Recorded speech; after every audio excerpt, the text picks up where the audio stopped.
From the Carolinas to Florida, people are still working to recover from back-to-back hurricanes. Help continues to pour in from the valley. First News senior reporter Jerry Ricciuti has an update on the relief efforts.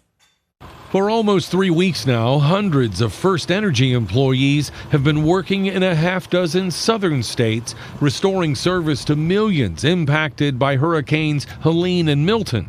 The damage has been eye-opening. Driving from Daytona over here to the Sarasota, Bradenton area, once you got near Tampa, nearly every billboard along the highway was shredded. Spokesman Chris Mahoning says workers were first sent to the Carolinas and Georgia, helping crews from Duke Energy, and are now assisting teams from Florida Power and Light, putting in 16-hour days and staying at staging areas set up along the way.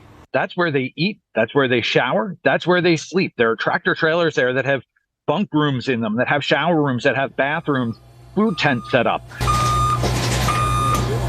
Here at home, 15 students from the Building and Construction program at the Mahoning County Career and Technical Center took some time away from class to help load a semi. But also to come out and help, get some supplies down in North Carolina. And, this was organized through the school to come out. This is the third and final tractor trailer being sent to the town of Woodfin, just outside Asheville. Besides donations from the community, organizers with the Canfield Police and Firefighters unions collected $44,000 in cash that was then used to buy everything from food and clothing to baby and hygiene supplies, and even chainsaws and generators.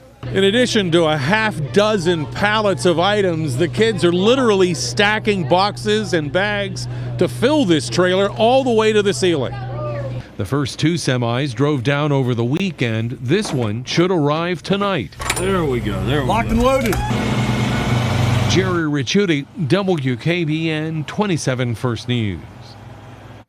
Hi everyone, I'm Lindsay Watson. Thanks for watching the WKBN 27 First News YouTube channel. If you want more video news, subscribe to our channel. And don't forget to download the WKBN 27 First News app for breaking news alerts.